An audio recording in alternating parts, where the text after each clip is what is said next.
Would we ever leave Canada and move to Mexico?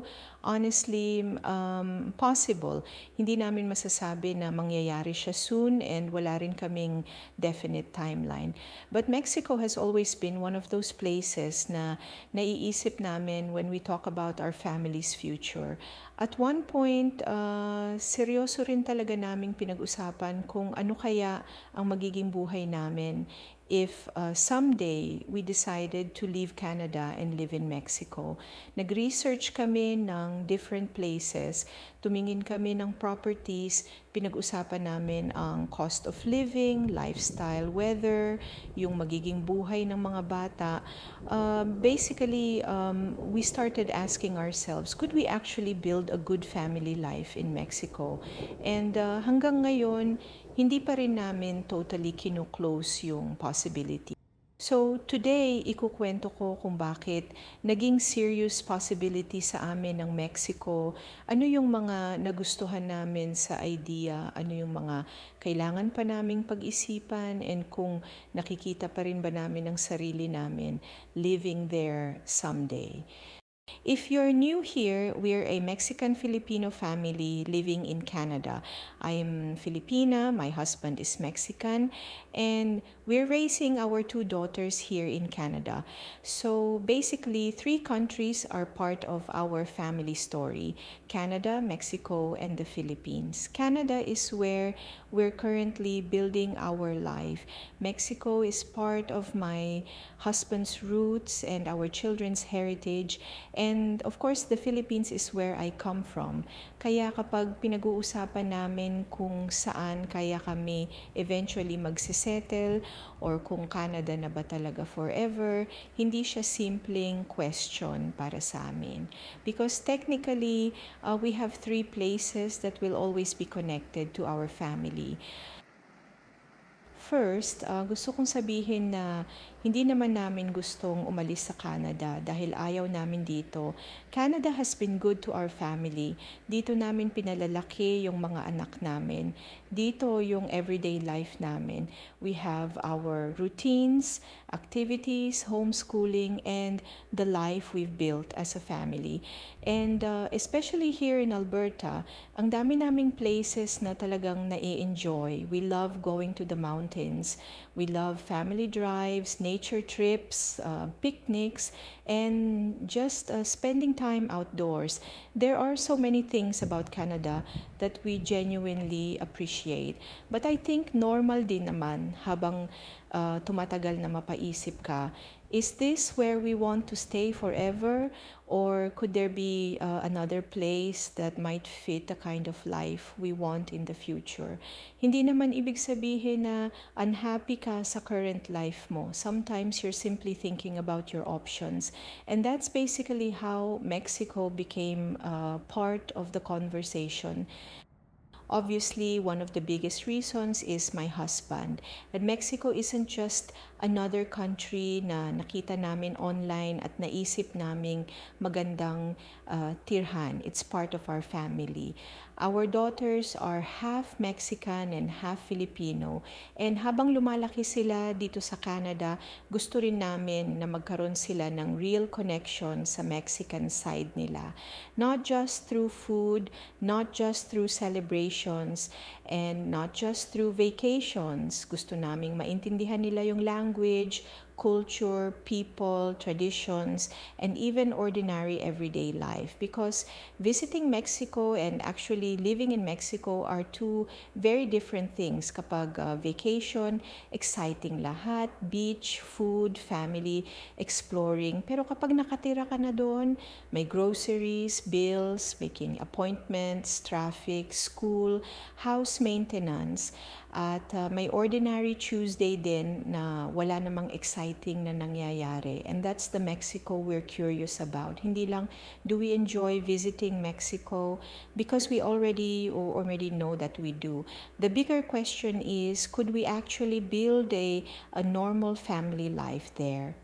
One thing that attracted us to the idea of Mexico was the possibility of having a different kind of lifestyle. Not necessarily an easier life, Kasi ayoko rin namang i-romanticize na kapag lumipat ka ng country, suddenly magiging perfect na lahat. Every country has problems. Canada has problems. Mexico has problems. The Philippines has problems. But maybe what we're looking for eventually is simply a different pace of life. For me, I love the idea of having a comfortable home with more outdoor space. Maybe a little bit of land, a garden, somewhere the kids can spend more time outside. Maybe somewhere we can sit in the morning, drink our coffee, and just enjoy a slower start to the day. Nothing extravagant. Actually, habang tumatanda ako, parang mas nagiging simple yung idea ko ng magandang buhay. A comfortable home, enough space, privacy, family, time, and having little things to enjoy every day. So, when we started looking at different places in Mexico, that kind of lifestyle became interesting to us. Ito naman ang isa sa mga differences naming mag-asawa. If it were completely up to me, give me somewhere near the beach. I love being close to the water. My husband, on the other hand, prefers cooler weather.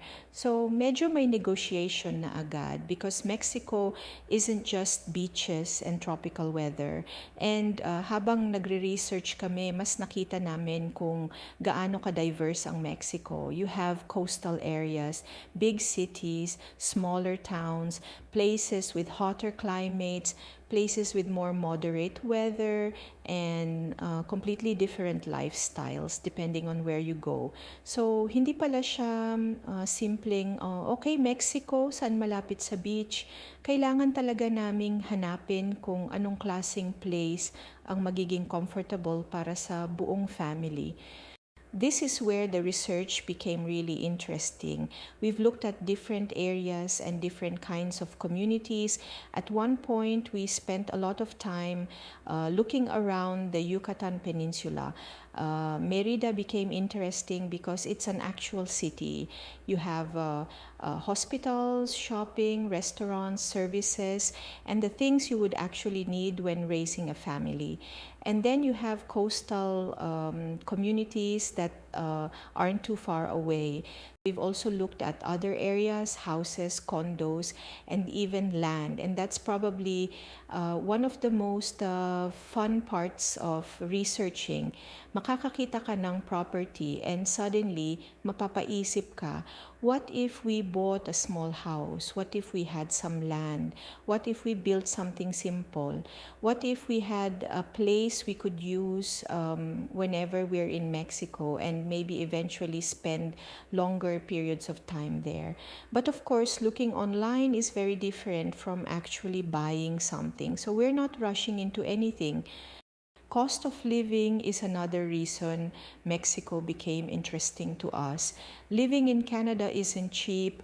Housing, groceries, utilities, transportation, activities for the kids, everything adds up. But one thing we realize habang nagre-research kami is that you also have to be careful when people simply say Mexico is cheap because we're in Mexico and cheap compared to what? If you're looking at tourist destinations, newer developments, beach properties, or areas popular with foreigners, prices can go up pretty quickly. And obviously, if someone is earning Canadian dollars while living in Mexico, ibang situation din yon compared to someone earning a local salary. So hindi namin tinitingnan ng Mexico simply because, oh, everything is cheaper. Our question is more, could we create a comfortable and sustainable family life there? Because that's more important to us. And probably one of the biggest considerations for us is our children. Moving countries when you're adults is one thing. Moving countries with kids is completely different. Hindi lang naman kami ng husband ko ang kailangan maging comfortable. We have to think about them too. Education, friends, activities, safety, language, their future opportunities, and even their sense of belonging. Our daughters are growing up Canadian. Canadian, but they're also Mexican and Filipino. And honestly, I think that's something really special about their childhood. They don't have to choose just one. They can grow up having a relationship with all three cultures and maybe spending more time in Mexico or even living there someday could help them connect more deeply with their Mexican side. But at the same time, kailangan naming itanong, would moving actually be good for them? Not just exciting, not just interesting, but genuinely good for them. And that's something we take seriously. This is where we have to stay realistic. Ang dali kasing i-romanticize yung idea of moving somewhere else, especially kapag winter dito sa Canada. Living somewhere means dealing with everyday systems, healthcare, paperwork, banking, transportation, property rules, maintenance, weather, safety, infrastructure, education. So, the more we researched Mexico, the more we realized na kung gagawin man namin ito someday, it can't just be an emotional decision. It has to make sense for our actual family life. We've also talked about whether owning something in Mexico could make sense someday. And hindi naman necessarily because lilipat agad kami. Maybe something we could use whenever we visit, maybe something for the future, maybe somewhere we could spend longer periods of time. And yes, we've looked at different properties. Some look surprisingly affordable, others not so much, especially when you start looking near certain beaches or popular areas. But one thing I've realized is that I don't want us to buy something simply because it looks like a good deal online. There are so many things to understand first: location, legal process, maintenance, property management, actual cost, and most importantly, would we genuinely want to keep coming back to that place? So for now, research is research. We're learning, we're looking, we're keeping our options open. Actually, after all the research we've done, I think mas naiintindihan na namin ngayon kung ano yung kailangan naming hanapin if we ever decide to live there. Hindi pwedeng beautiful lang, hindi pwedeng beach lang. We have to think about everyday family life. Where would we live? What would life be like for our kids? Would we be comfortable there long term? Would it make sense financially? And most importantly, would it actually improve our quality of life as a family? So for now, I would describe Mexico as a possibility, not a plan, maybe someday, maybe for part of the year, maybe eventually we'll have a home there while keeping Canada as our base. Or maybe our plans will change completely. We really don't know yet. But I actually like keeping that option open because Mexico will always be part of our family.